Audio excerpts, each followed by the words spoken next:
Welcome to the Warrior Within podcast. From current events, comedy, and entertainment to mental health, hobbies, and the paranormal. You name it, we cover it. Totally raw and unfiltered.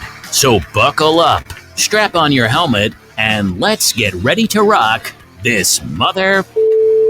And now, here's your host, Chris Borelli, aka Sibo. Hello, monkeys.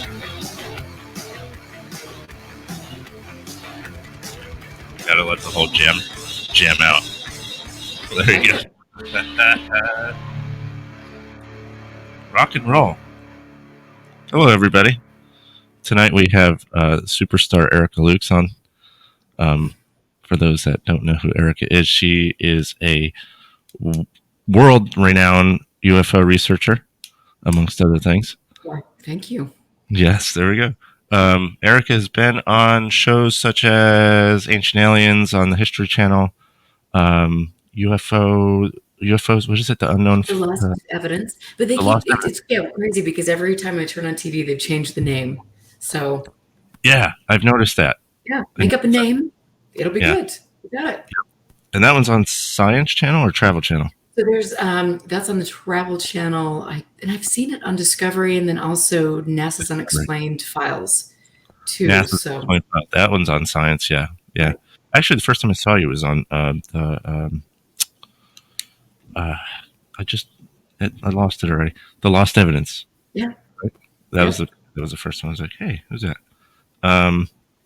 Cool. So yeah, Erica's world renowned. She's done some cool stuff. She's professional. I'm not, so stay tuned. This is going to get wild,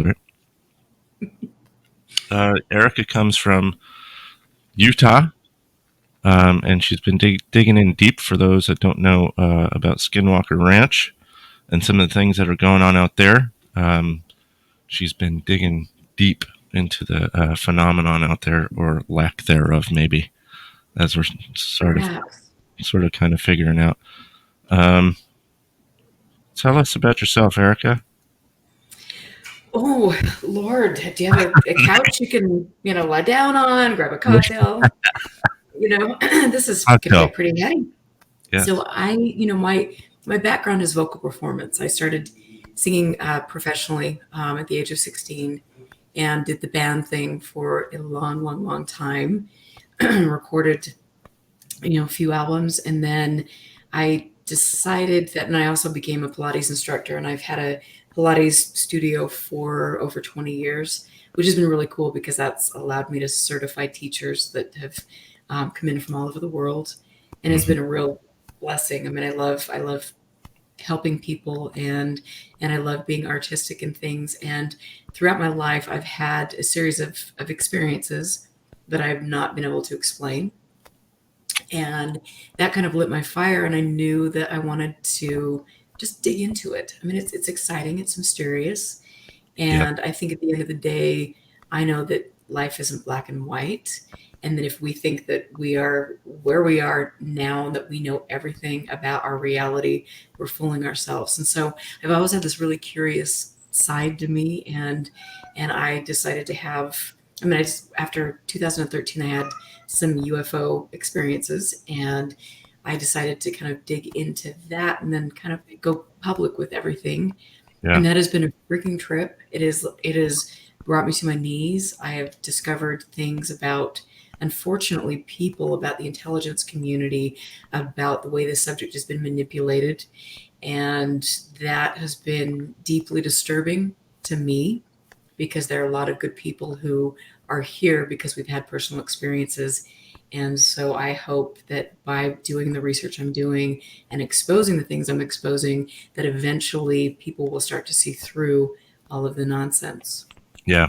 And that's the biggest thing about this subject is that there is so much nonsense before you can get some, the good bits. You got to dig through a lot of trash to get, the good stuff. And it's sad to me because, like I said, there's so many good people that are, it's like you, like myself, or you, it's like I have an interest in this.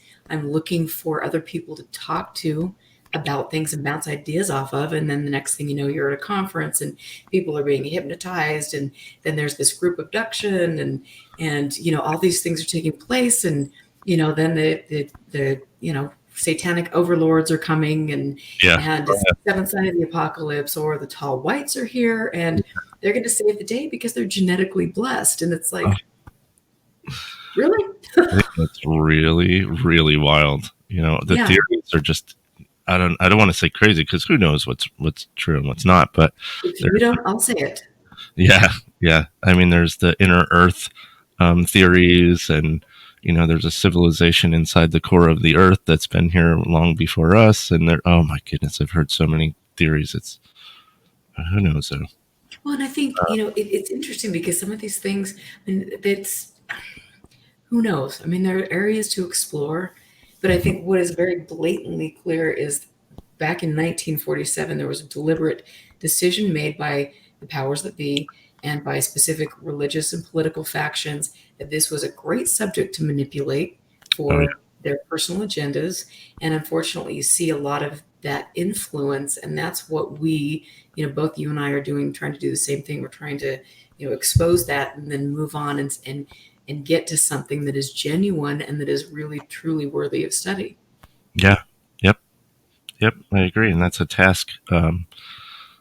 That's a task. I'm just going to leave it. That's when you go to your therapist, I guess, twice a week, and you got to unload self-help books. But actually, now the more I learn about the self-help community, the more I'm thinking maybe not. Yep. You did a bunch of research into the Hessdalen Lights, and that's really new to me. I haven't looked into. I mean, I brushed briefly on the story. Can you tell me a little bit about that and talk about some of your research there? You know what? I was, due to my own personal sightings, and when I was state director for MUFON, I started looking at the lights in the sky cases. And for me at that time, I felt that people were dismissing things. And I think that people were generally lazy investigators. And so it's like you could look at something and say, well, this is blah, blah, blah, blah, blah, dismiss. But there were areas where there were specific sightings that were taking place time after time. Historically, I found that fascinating. And then I found Dr. Massimo Teodoranti, who's an Italian astrophysicist who has contributed a great deal to the subject and has done a great deal of work for NARCAP. And that is a great organization. I would recommend people going there and reading some of the things that they've put forward. Was that NARCAP, you said? NARCAP, NARCAP. Oh, okay. So, and that deals with aviation sightings, military and civilian pilot sightings. And then I came in contact with Erling Strand, who is Norwegian, and he is a professor at Ødsvold College in the engineering department. 35 plus years ago, he had heard about something that was taking place in a little teeny sleepy valley, Hessdalen, and he decided that he was going to assemble a team, and they were going to go out there. It's in Norway, right? Yeah. Okay. And so they went out there. They spent several weeks and documented hundreds of sightings that they couldn't explain. And these are scientists. I mean, they were very meticulous about the way they were conducting their research. And so they went back and presented this evidence. They tried to get funding. They did get funding, and they established, and it was a rough road for them, because obviously when you're digging into something like this and you're saying this is unknown, it takes a little bit for people to jump on board with that. And they were also very careful about the way they decided to phrase that. But they got funding. They set up different stations all over the valley where they could collect data. And they've got a 24-hour camera that live streams. And then twice a year, and this is the really killer thing, twice a year they send students from the engineering college there to go to different points. And these I mean, we're talking in the middle of the winter at the tops of mountains. And the conditions were brutal enough when I was there in October that they go up there set up their instrumentation. They're there for 2 weeks and they rotate, different groups that can go back to the base camp and then go back, up there. And they have, after 35 plus years, they have documented things that are truly unique. And they've also not only empowered a group of students in the engineering college to address this issue in a really, in a scientific way without all the crap that we see in the United States, but, they've also pulled in some of the leading scientists in Europe. And it is a really cool project. I was fortunate enough to go a couple 3 years ago. And I mean, I couldn't believe it. I was climbing mountains. I was clearly, even though I was wearing all of my ski clothing, because I'm from Utah and I ski and whatnot, but it was insufficient. Yeah. It's a different kind of cold over there. It's like, we're out in the middle of a field where they've documented so much before, and the winds are brutal, and it was a trip. They were so gracious. I sat at a table with Erling Strand, with 2 Italian scientists, astrophysicists, and a fellow from France, another scientist, and a Greek scientist, and me. It was like, I kind of looked around like, how did I get here? How did I get so lucky? And it was really, they were so welcoming over there. And that to me is where it's at. That's where we should be focusing our attention. And, like I said, unfortunately, we get so sidetracked with this, whatever is going on in the United States that we don't look where we should be looking. And that's we rarely look past our toes, but yeah. Is that phenomenon still occurring out there? Yes. This is still ongoing, really. How often does this happen?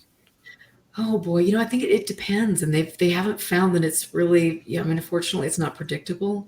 Some years they have quite a few sightings. In fact, it died down for a bit, and then the activity appeared to increase again. But they have, they've got videos, they have, photographs. They have got a lot of documentation and a lot of really great equipment there that different universities are setting up to be on the forefront of gathering data, which is so, cool. Why can't we do that here? Yeah, right. I mean, that's would sorry, think. I guess we have PTSA. Yeah, that's the way. Yeah, we'll get into that. That's the way you would think research is done, right? Right. So when the lights appear, do they hang out? Do they stay around, or is it something like a fleeting event? Or you know what? No, this is a great question. There's several different types of the phenomenon that they have identified, and there are, lights that will hover in a specific area for periods of time. There are lights that will travel in unison together. There are different types of phenomena that they'll see close to the ground, and so then also they've documented these lights that would appear to respond to a human being. So there's some sort of call and response. And that is, it's really fascinating. And if you go to projectheshtalen.org, you can look at the videos, the photos, and see some of the scientific research that they're doing. That is amazing. So there's actual interaction going on. Yeah. That's amazing. That's something you don't see in most cases. So that's cool. Yeah, it's cool. What kind of interaction is happening? Do you know? There was a specific time, and I'm trying to remember what year it was, but there was a light that appeared, and one of the researchers, took out a flashlight and did a sequence of specific things and it appeared that this object responded. And I know that there are more cases of that in there, which you definitely have to go to the site and see. And I wish I could recall all of them, but it was really cool because when I was there, they did a document, and if you can find it and watch it, it's called The Portal. And that was done, oh my gosh, maybe 15 years ago. And they interviewed all the scientists, and they interviewed some of the people that lived in the valley. And these are just good, people that are minding their own business. And then all of a sudden they're besieged with these objects. They're right outside their homes. They are frightened. They don't understand what's happening. And so the villagers turned to the media. The media put it out there. And then all of a sudden they've got thousands of people descending on this little teeny town, trashing it. And then the media made fools of these people.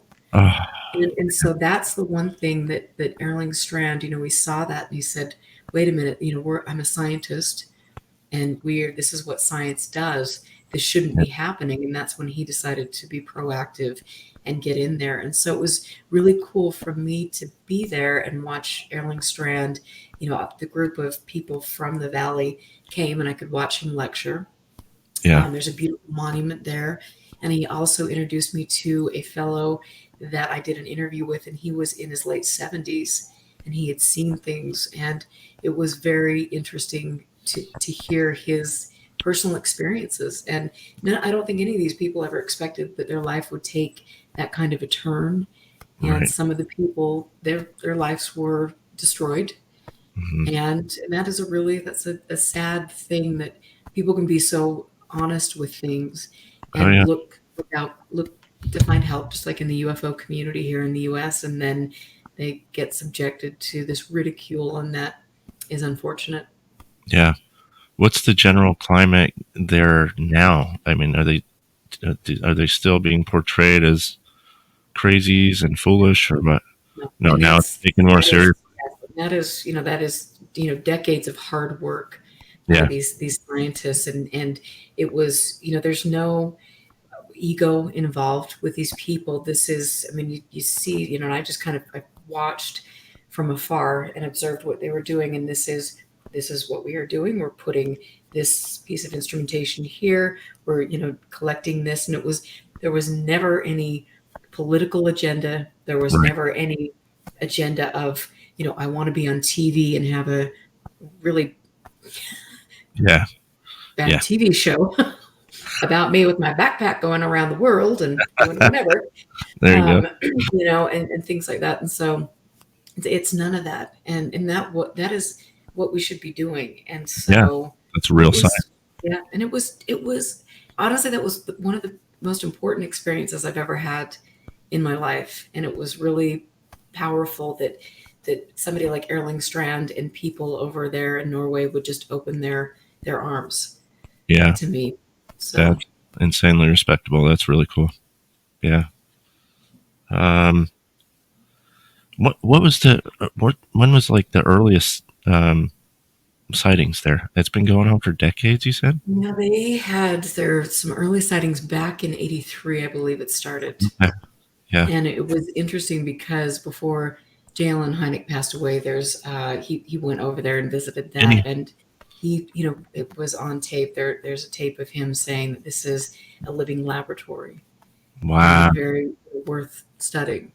Yeah. And so unfortunately he passed away. I know that would have been really interesting to see what he would have had to say after, going back a couple of times, but it's cool. Yeah, that's very cool. Can you tell me a little bit about, you just came into the possession of Ann Druffel's files. Can you tell us who Ann Druffel is and the cosmic awesomeness of what of getting those files and what? Thank you for asking that, because this was an absolute coup. Mm-hmm. Ann Druffel was a researcher who recently passed away. She had done decades worth of work in the Los Angeles area, and she was with NICAP. Back in the day, she was with MUFON. She was behind the scenes working with different abduction research groups, and she worked with UCLA, people at UCLA, and was a very important and diligent person. She also investigated the Rex Heflin photos, those mm-hmm. Rex Heflin photos, one of those famous UFO photos on the planet.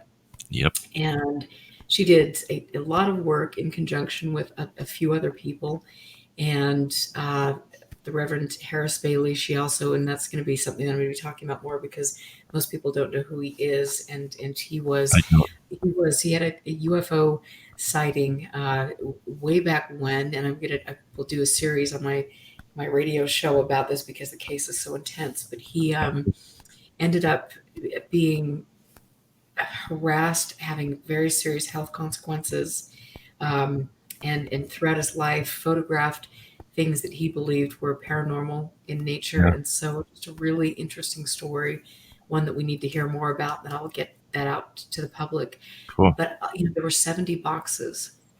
Yeah. And had it not been for my friend and mentor Gordon Lohr, who was with NICAP, I never would have gotten those files. And so for me to get in there and to get them into a safe place is huge, because there are files that are being swept up and they're going into the black hole, and nobody will ever learn from them. And I think that is deliberate. I think that is just something that shouldn't happen.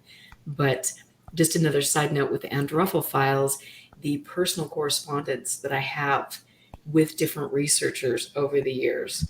I mean, stunning correspondence with Jacques Vallée. Yeah. And other people. And that, those things are very personal. They're very telling. And I look forward to telling Anne's story.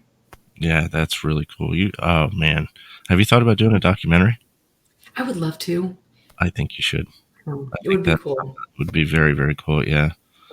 Because and I know a lot of people are nervous. Yeah. Oh yeah. Oh yeah. That Erica Lukes has got those files. We might be in trouble. Exactly. Yep. But yeah, she had such a legacy. I think it would be a really good documentary. Lady. So smart and so dedicated and so kind. And I have close to 100 audio cassettes from her interviews with witnesses, with researchers, with Rex Heflin and things. And when you listen to the way that she interacts with people and the way she questions people, the way she puts people at ease and gets information, and it's just like, this is my new kitty. Yay, okay. That's how I'll go by. I'm so excited. Anyway, yes, this is my new kitty. So I just got him today because I had to put my other baby after 17 years to sleep. Yep. So, God, I'm sorry. There you go. That's rough. There he is. That's awesome. Sorry, I interrupted you. I saw the animal lover, so I was like, I have to see that cat. No, that makes me happy. He's come out from underneath the bed. This is good. That's good. That's good. You just got him today, too, right? Him, right? Yeah, him. Yep. That's awesome. 7 years old, so that's cool. It's always cool. Yeah, I'm gonna push you to do a documentary. I'm gonna give you daily pokes. Do it. Well, and I will say that over the years, I've been, I've taken a lot of just candid footage of myself, especially with regard to the Skinwalker stuff. Yeah. And I and even in Norway and things like that, I have a ton of interviews and things on video, and just my personal thoughts when I'm going through the discovery process and stuff. So that would be interesting, to get that out there, because as with the Skinwalker stuff, I mean, that's the stuff that's been really, unfortunately, that was not where I intended to go, where I thought things would end up, but that's important for people to know. Yeah, I agree with that. And we're going to dig into that in a second. What was Anne's involvement? Was she involved with MUFON? She was with MUFON, yes. Yeah. Okay.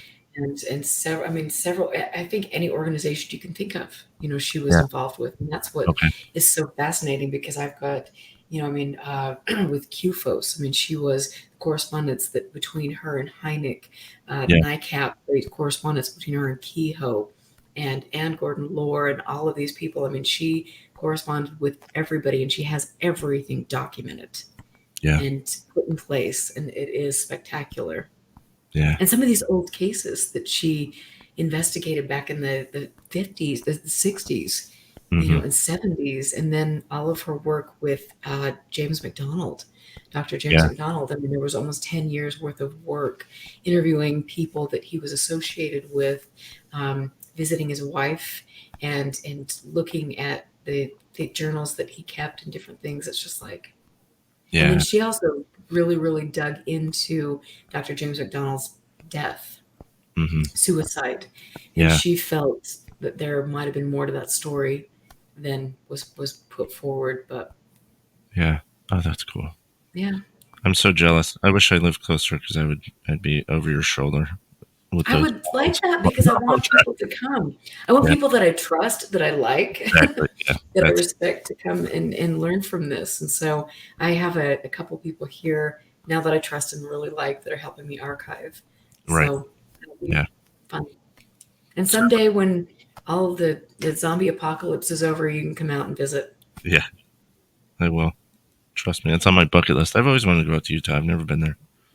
Been around. It's cool. We could take a little tour of Dugway and the ranch, and I was just going to say the basin. Oh yeah. Yeah, So we'll dig into the ranch. Let's get in there.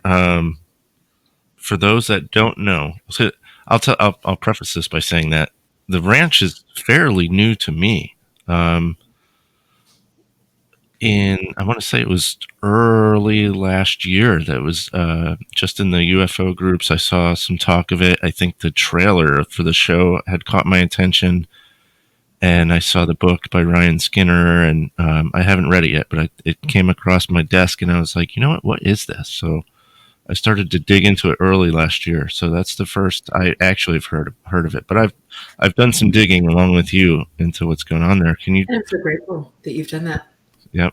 Can you tell people a little bit about what is Skinwalker Ranch, what's supposedly going out there versus what we're finding and that kind of thing? So Skinwalker Ranch is, it is one of, apparently it is the place where everything UFO happens. And it is one of the only places in the world where vortexes open up and shapeshifters walk down from mountaintops and they're bulletproof wolves and yada, yada, yada.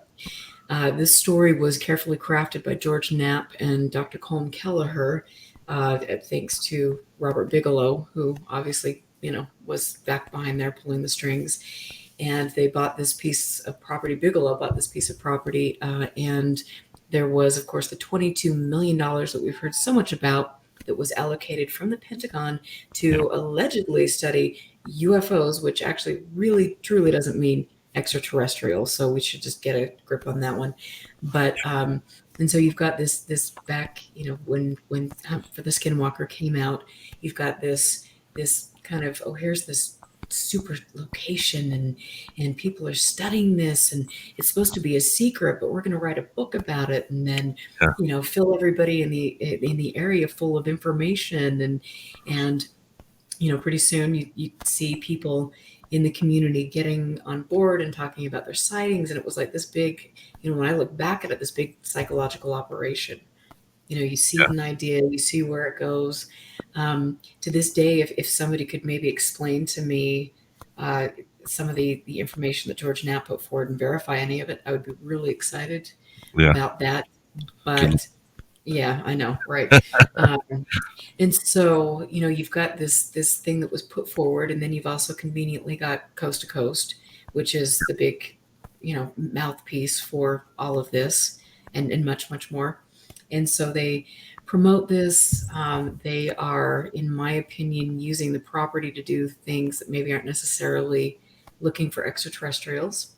Mm-hmm. And there was a time when they were, during the OSAP contract, they were taking military veterans, and Bigelow hired them and putting the military veterans on the ranch with, mind you, no equipment to investigate the paranormal, which is what they were supposed to be doing, and just sent them out there, and they collected the reports of the people that were there, the personnel, and apparently the most important things for them was to figure out the physical reactions of people, right. or the psychological reactions of the people that were in this environment.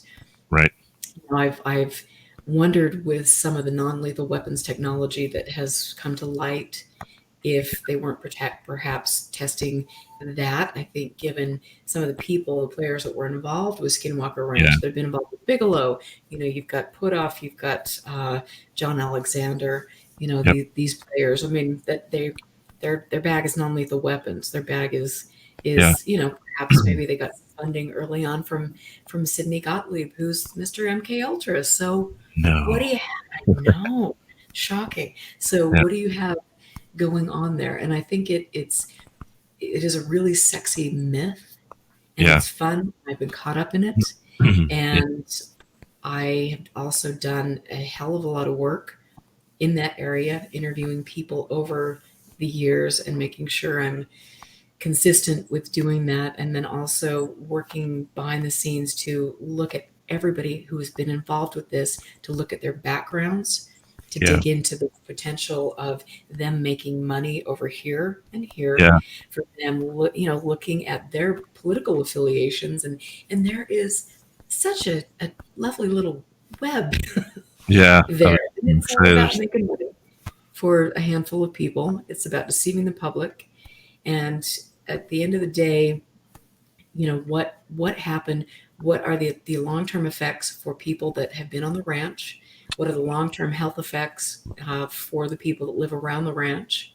And that's going to be something that needs to be focused on. But yeah, and I think a major tell. I mean, you brought up the fact that the program that was there was OSAP, which is an advanced aerospace weapons program. So why would they have this weapons program on the ranch if they're just investigating the paranormal? I think come on now.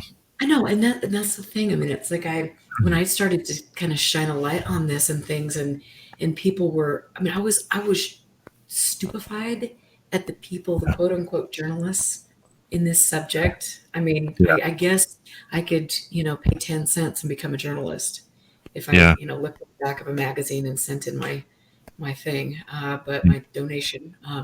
But I've never gone as, whatever. It's a different story. Yeah. But, these people are so willing to dismiss what is right there in black and white. Yeah. And buy this whole fictitious load of nonsense. Right. And it's like you just think, at what point are you telling me that, ET coming in and out of a freaking portal in this little teeny place, in Utah, that is more realistic than non-lethal weapons testing? Right. Where we have so much documentation. Yeah. I don't know. Go figure. I don't know if people can do that, but I guess. I think it's one of those things that people see the dots, but they don't want to connect them because they really want to believe that it's something paranormal. So you sort of have to connect those dots for them. And then people get angry with that too. Yeah. Well, and that's the thing. It's like it would have been much easier for me not to have connected those dots. Right. Because I was a lot happier when I could just say, "Oh, this is so much fun. Hey, let's go up and I mean, interview people and think this is paranormal." And as things became more apparent, and other people like Keith Basterfield from Australia, who's done research that is just mind blowing. He's done some awesome stuff. I'm so grateful for him. But you look at some of these things, and then you look at the fact that you've got somebody like Jeremy Corbell going out there and doing a documentary, interviewing a woman and her son, and they've had this UFO encounter, and her son is sick. Yeah. And the poor mother thinks that it is because of UFOs, and you've got Corbell ramming that down her throat. And, you look at stuff like that and you just think,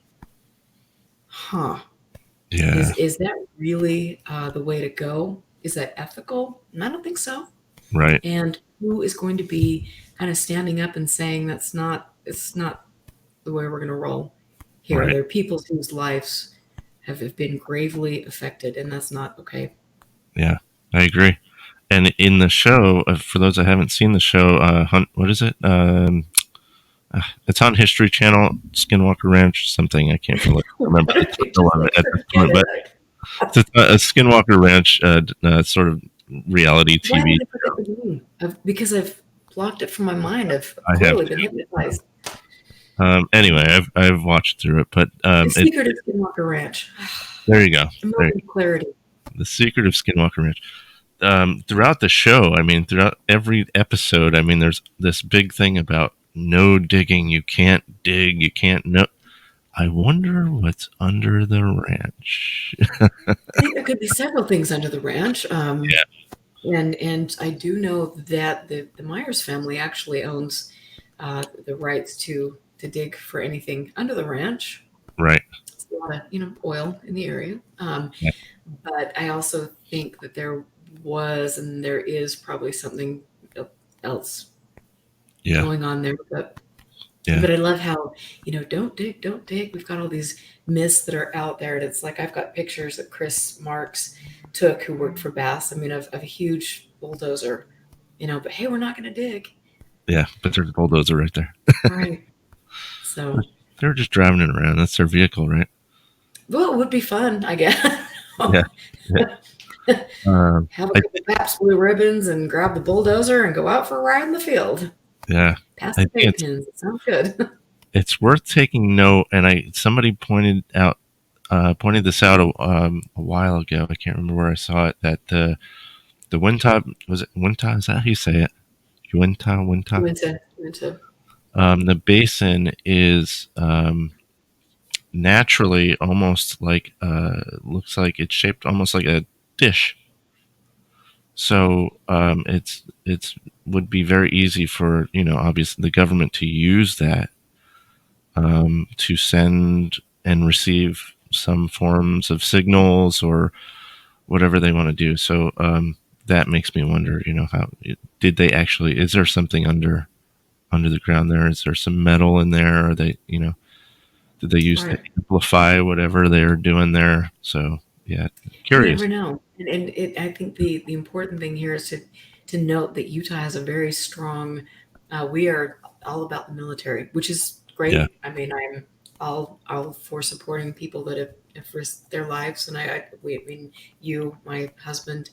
I'm grateful that we have people defending our country and our freedoms. But we have Dugway Proving Ground here. We've got the Utah Test and Training Range. We have Hill Air Force Base. I mean, we have all of these things, and we also have one of the world's largest concentrations of aerospace and defense contractors here in Utah. And so, would it make sense that we would use a place like Skinwalker Ranch or places, in Utah where we could actually do test things in a real life scenario, of course. Yep. And I've said that on your show. You've been kind enough to have some ridiculous human being like myself on your show a few times. I know, and we've caused a little trouble. I love it. But it's I've mentioned on there too that it's the perfect place for testing, government testing, a place that has so much lore of paranormal activity, built-in cover story there. So well, and it's funny, because you have so many people that say, "Oh, we would never test on military vets, or we would never, let something happen in the community, or yada yada yada." And it's like, well, really? Yeah, look in history; it's been done. Yeah, so are out there. That's not a secret. Ryan Skinner is such a proponent of the activity there. And he's done a lot of research as well. And I think I've noticed him sort of changing his tune a little bit. And I've seen a few comments, and I can't think of anything offhand. I'd have to dig again, but I was like, wow, I wonder if he's now open to that, the theory that there is, something else. It's not just a paranormal thing going on out there. There's, some government stuff kind of happening as well. I think that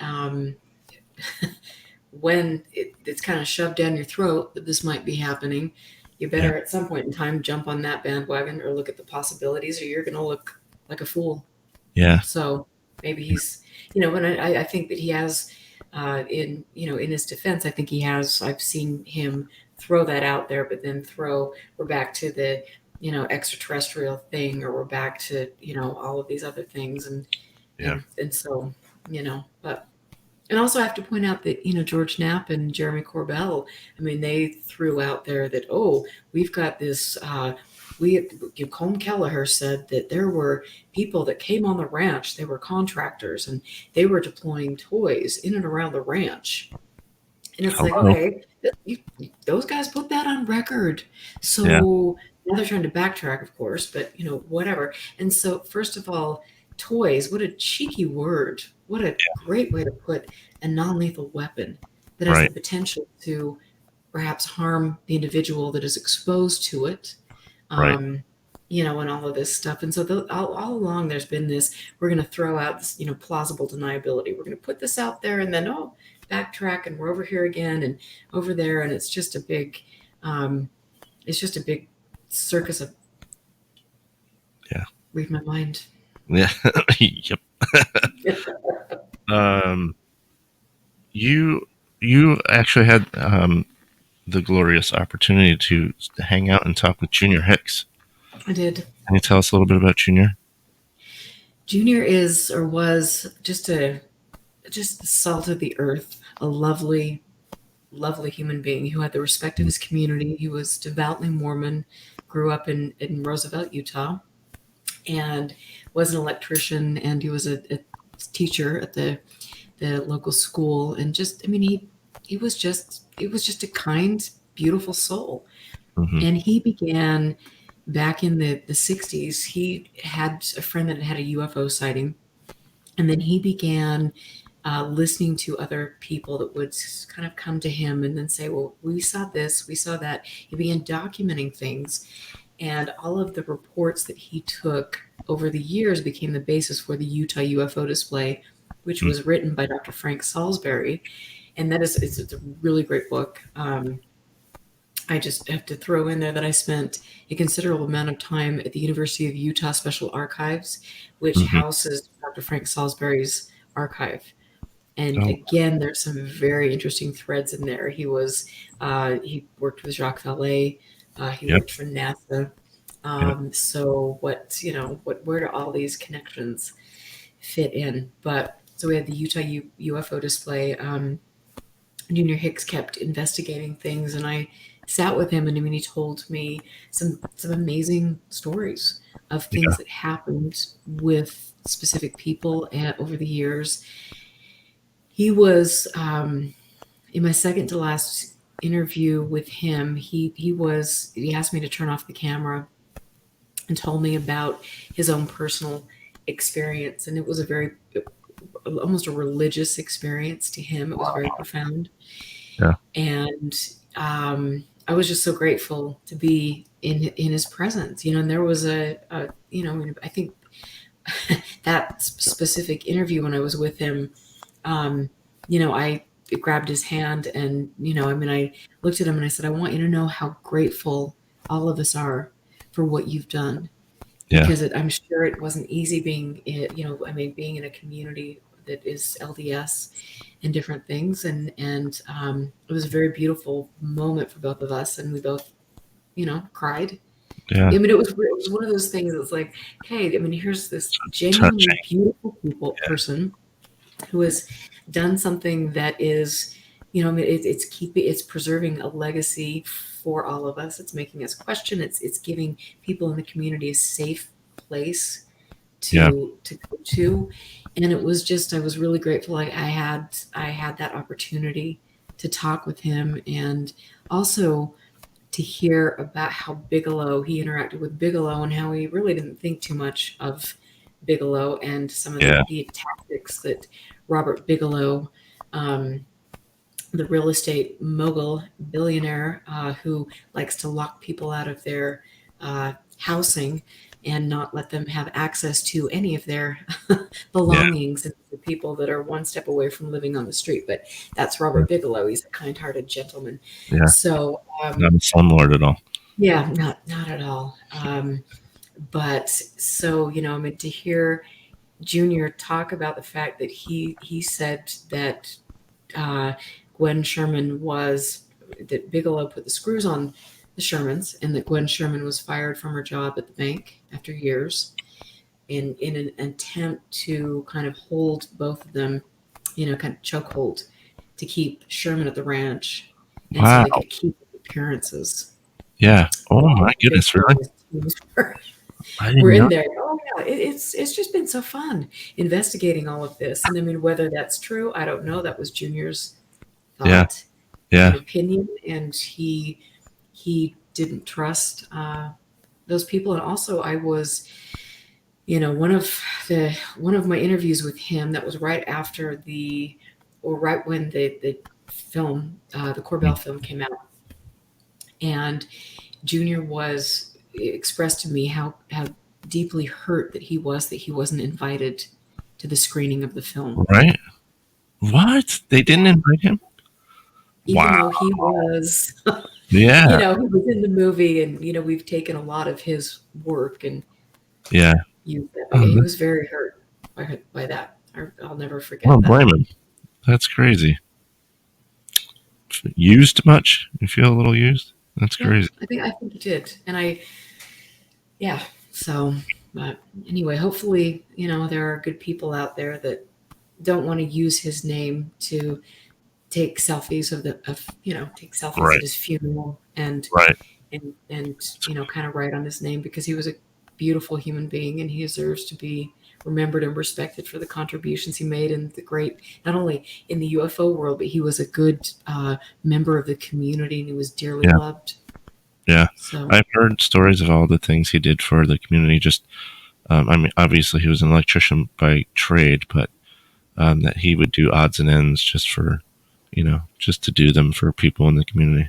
Yeah, he was, one more story. I've got to just tell you this because it was so interesting, because you've got, different stories of, you've got the cameras there, and the phenomenon would not let anybody take a video of it. Mm-hmm. So there was one incident where the camera wires were cut and they just couldn't figure out how they were cut. Mm-hmm. But Junior was the electrician that was brought in, and he could figure out they were cut by another person. Yeah. And he said that it looked to him as if what was going into this place here was being moved to another place. Really? So, yeah, that was really interesting. So it was just, he knew something was up. Yeah. And he didn't trust that group of people, and so it's. Yeah. Oh, that's telling. What was his proximity to the ranch? Did he live really close? It was very close. Yeah. Yeah. I mean, gosh, it was probably. I'm so bad with this. Probably 10 miles away. Yeah. Oh, yeah. Well, that's at the most. Yeah. That is wild. What was his earliest sort of sighting out there, or experience? Was it before all the Bigelow stuff, or? Oh yeah. Because he started documenting stuff back in the 60s. He did, okay, yeah. I knew it was a while ago, but I didn't know how far back that went. So that's the Utah UFO Display. I definitely recommend reading that, because that is it was very detailed about different sightings and people that he worked with, and I love it's very cool. And also, Frank Salisbury was an interesting fellow. Like I mentioned earlier, he worked for NASA. He was just again, another brilliant mind, but I had the pleasure of talking with him a few times before he passed away. Mm-hmm. And I asked him what he thought about Hunt for the Skinwalker, and he said that it was ridiculous, that it was fiction. Yeah. And he was not really on board with it. So yeah, I mean, it's a great story. It's a great story. It had all of us hooked for a long, long time. Yeah. So do you believe that there is something going on out there, non-government, and then they use that as the cover story? Or do you think it's all government stuff going on out there? As being somebody that has had personal experiences, I don't know what they were. I have to say that I think that there's something going on probably around us all the time. I don't know what it is. I'm not going to say it's Grandma Moses, and I'm not going to say it's ET, because nobody knows. Right. And the people that are telling you it is A, B, C, and D, or whatever, have motivations.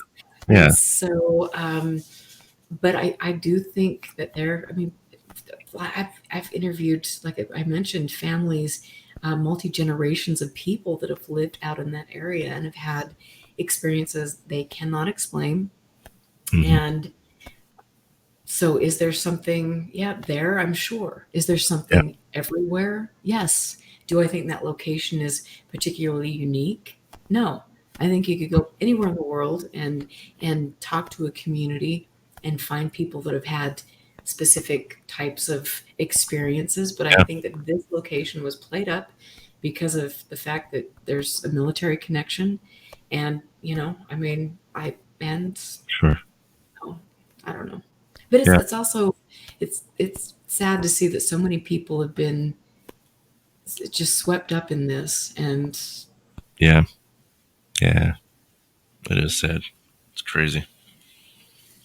Have you ever told your story of some of the experiences you've had yourself? You don't have to go into that if you don't want to. I'm curious.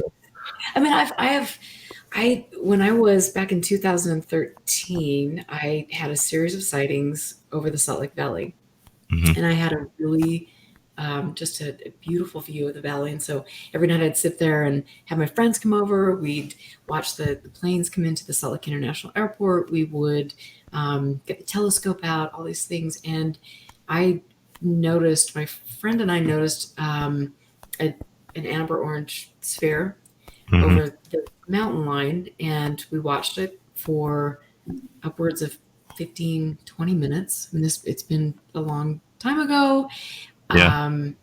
But there was also another object that appeared to drop out from underneath it, and then it moved around in a circle, and it was fairly quick. And then they both moved off together, and it was one of those things. We had my binoculars out. Yeah. There were no lights, as if would be expected if it was an airplane. Yep. It was very odd. So I set up my camera on like a total nerd.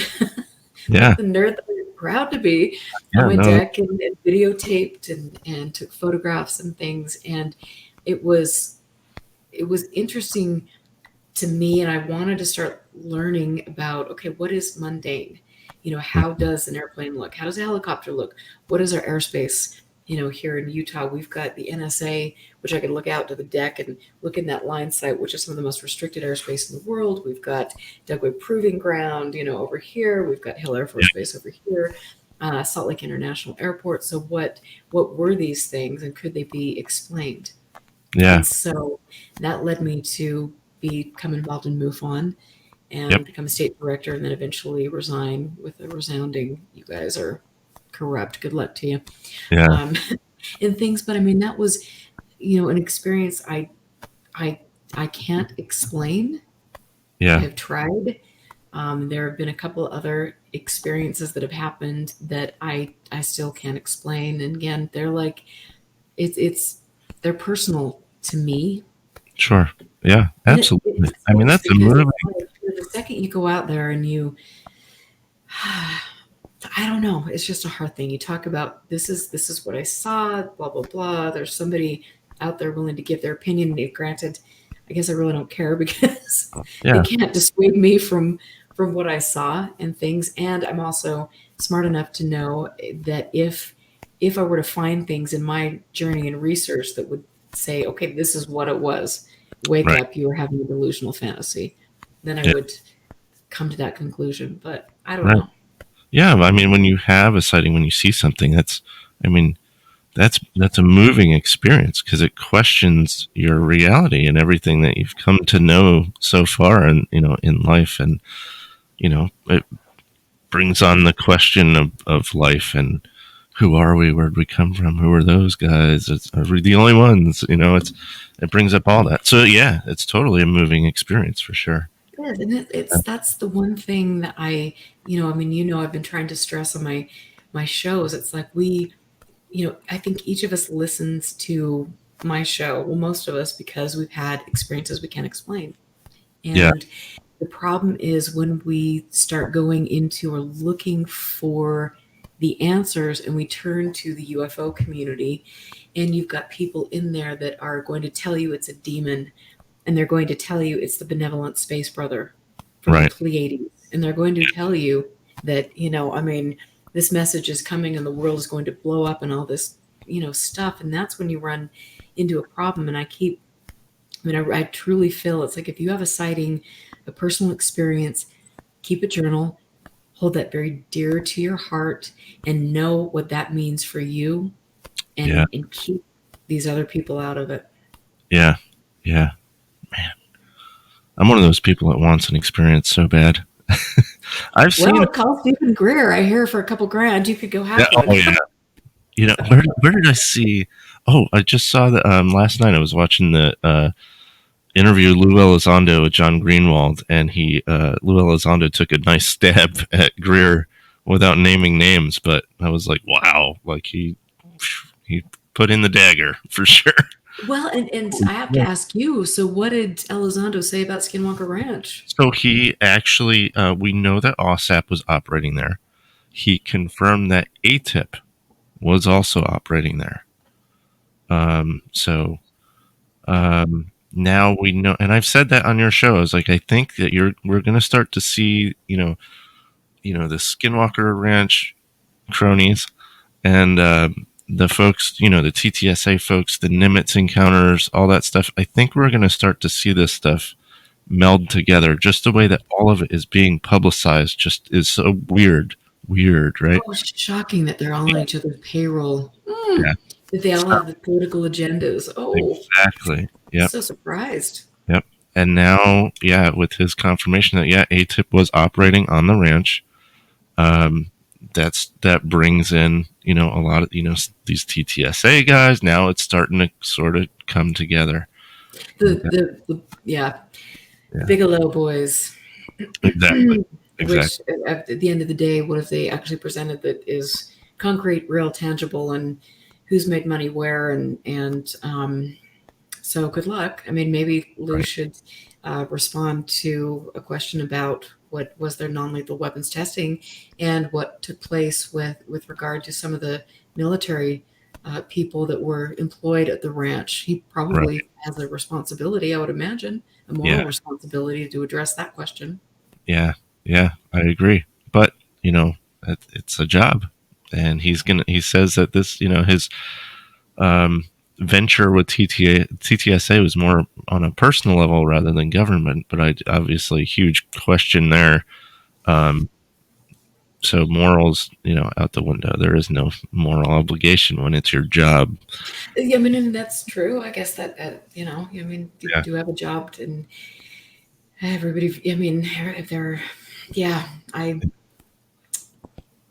I unfortunately am, or fortunately, am lucky that I don't have a job that requires me pulling the wool over people's eyes and not, potentially, like I've stressed over and over again, potentially having these people who've been exposed to things that don't know what is going to happen to their quality of life.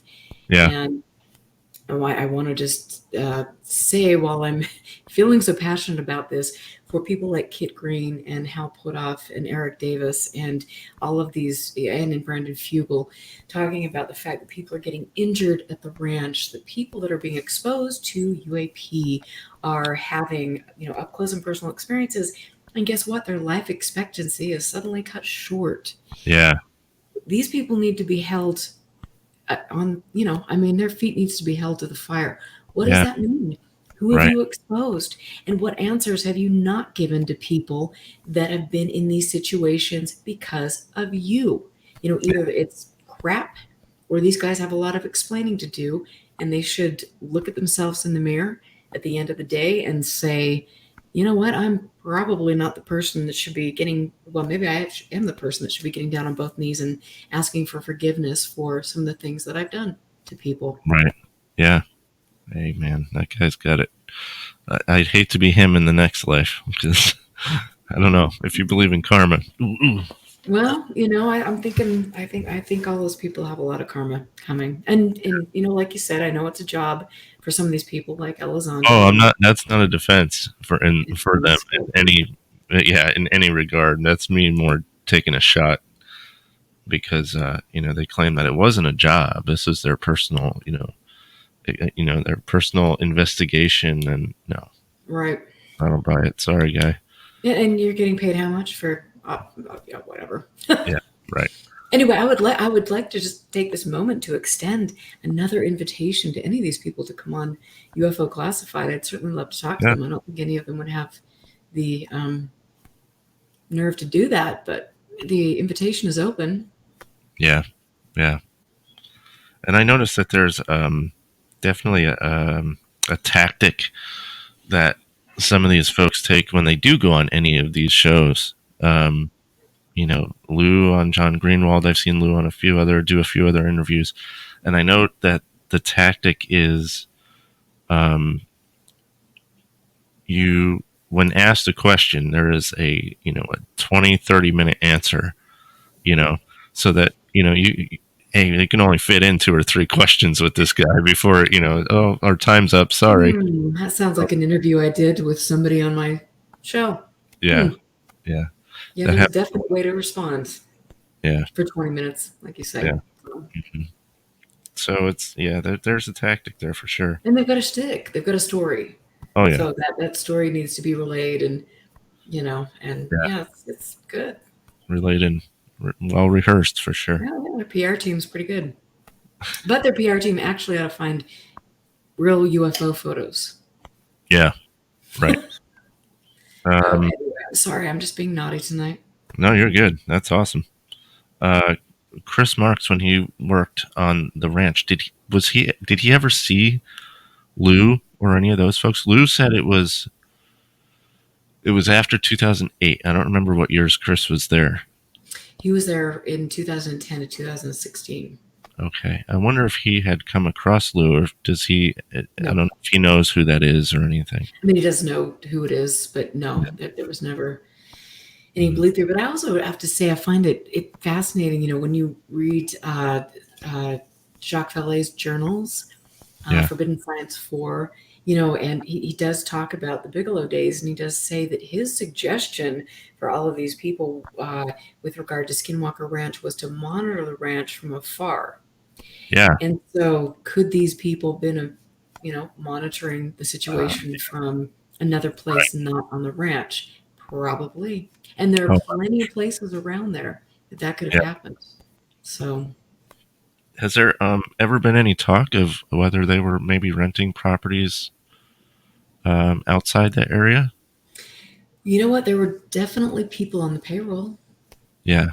So, yeah. Is that true? Like you know that for sure? Wow, really? Yeah. Oh yeah. I mean, I know that it's definitely. I would figure that's the truth, but I didn't know you actually had dug some of that up. Of course. That's interesting. That's awesome. That's me. I get a hold of things, and Yep. That's good. That's awesome. Doggone it, I had a question and I forgot. What is the deal with MUFON? They seemed like such a great organization years ago. And I had even I had signed up to be a rep, or not a rep, but an investigator at one point, a couple of years ago.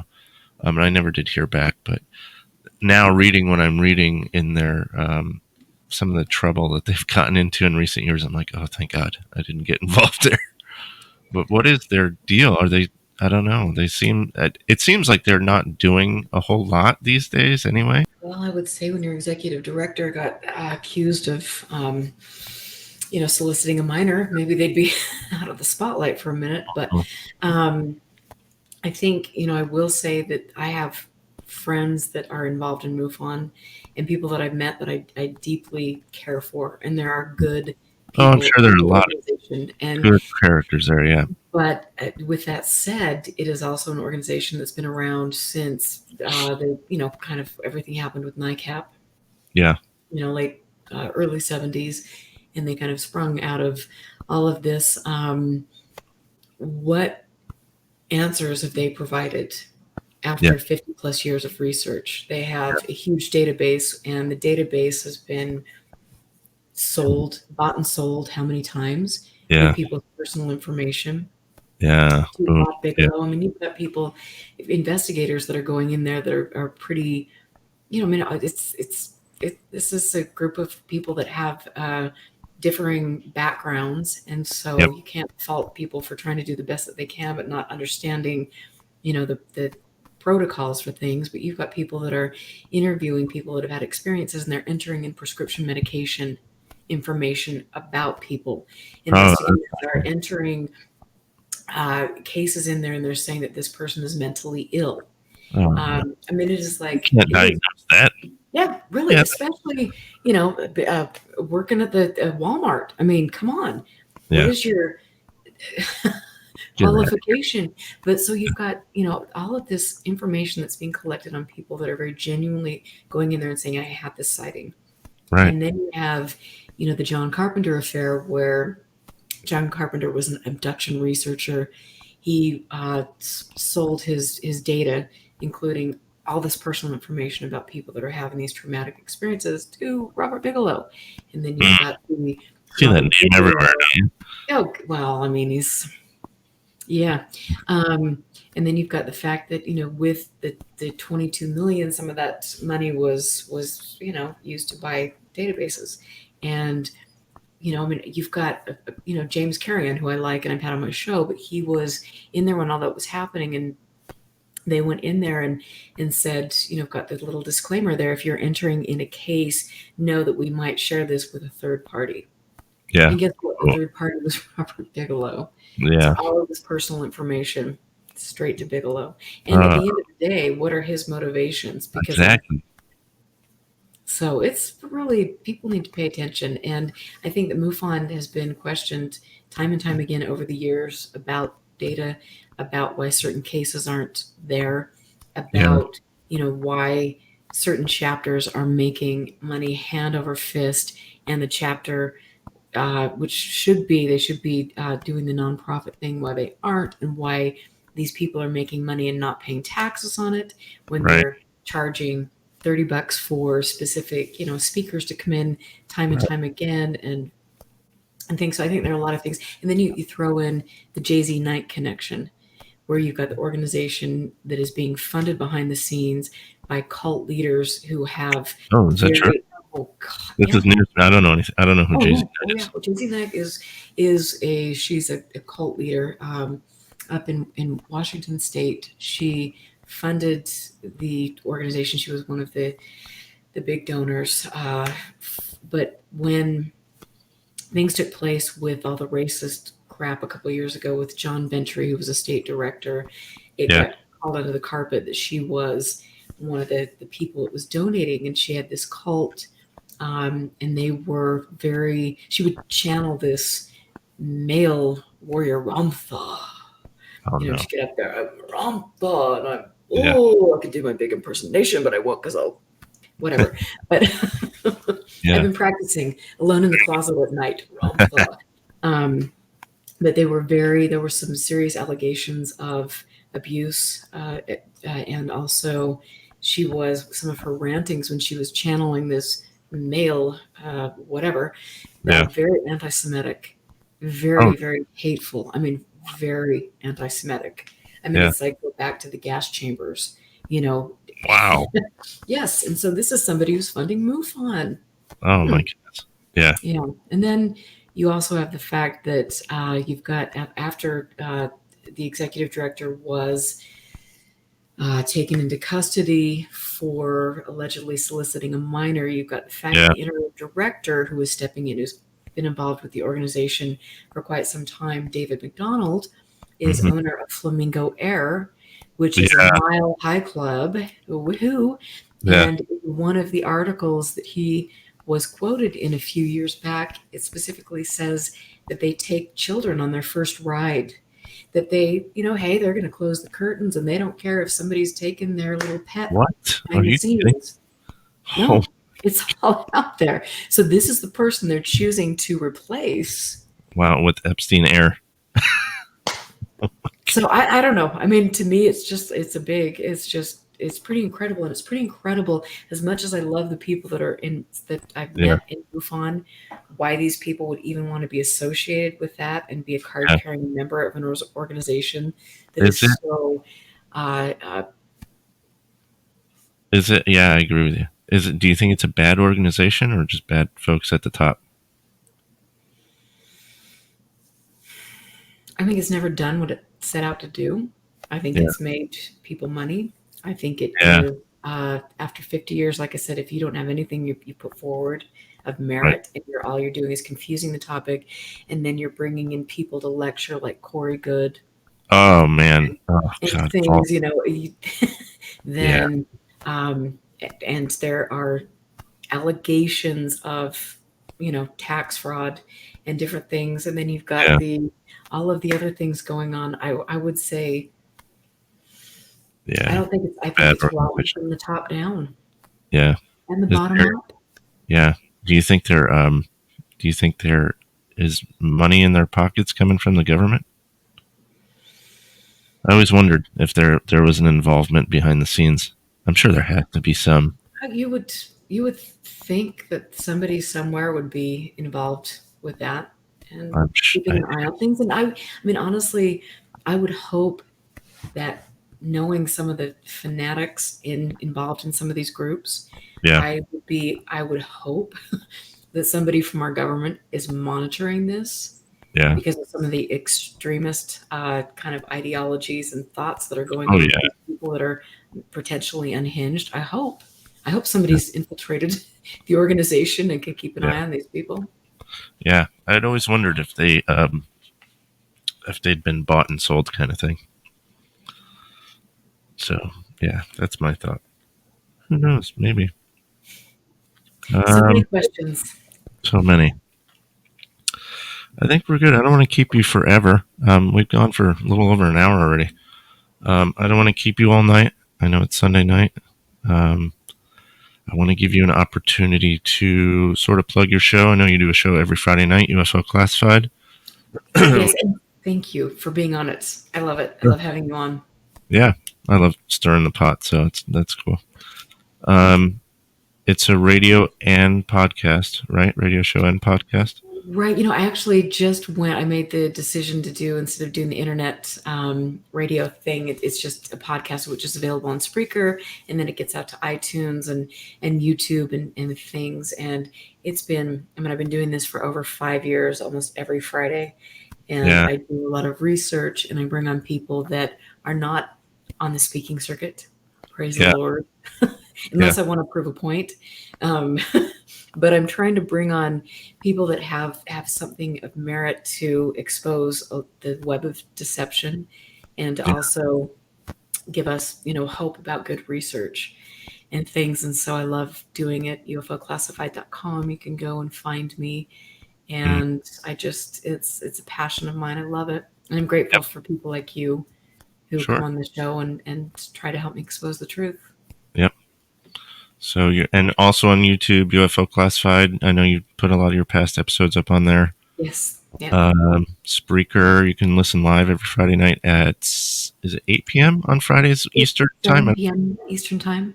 7 p.m. Eastern time. I get a little notice every time you're hopping on air. Yeah. What else you got? I know you are you still doing any of the shows? Do you have any upcoming shows or anything coming up? You know what? Right now, with I've got several things that are in the works with as far as filming different shows, but with COVID and everything, things are it's very sketchy as to what is going to happen with that, and how they can get film crews out here, and how you can be in close proximity with somebody and things like that, because I think things are going to get pretty ugly, even uglier than they have been. So I would just encourage people to stay safe and wear your freaking mask. Yeah. That's not a conspiracy theory. Yeah. I'm going to push you to do the Ann Druffel documentary. I will. Okay. So I think you should research some reputable documentary folks, filmmakers. Please don't do it with Jeremy Corbell or. Come on, I'd never get to see my legible. It'd all be him thumbing through his files and walking up a mountain. I don't know. So I shouldn't be so naughty, but I just have to say that there is more to that behind the scenes, and he's been given every chance to be a nice human being, and Yeah. Oh yeah, I know. There's another one bought and sold. Anyway, thank you so much for being on tonight. I'm going to let you go. Thanks everybody for listening in.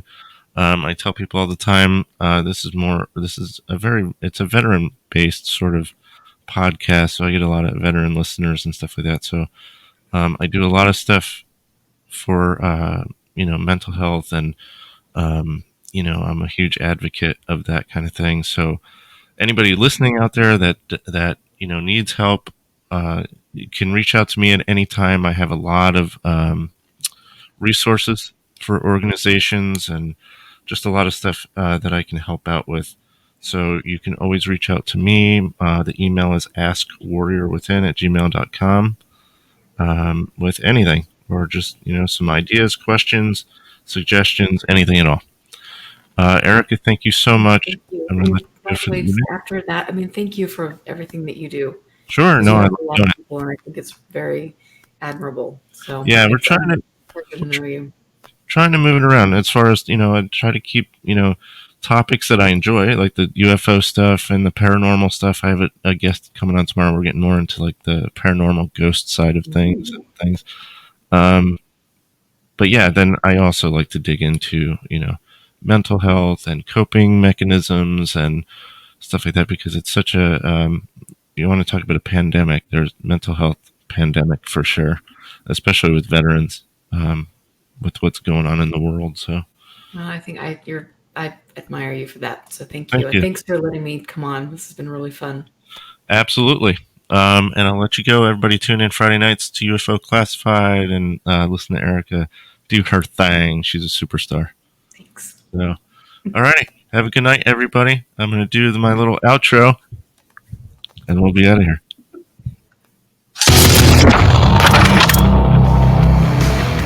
You've been listening to the Warrior Within podcast. We'll see you next time. If you've got the to return.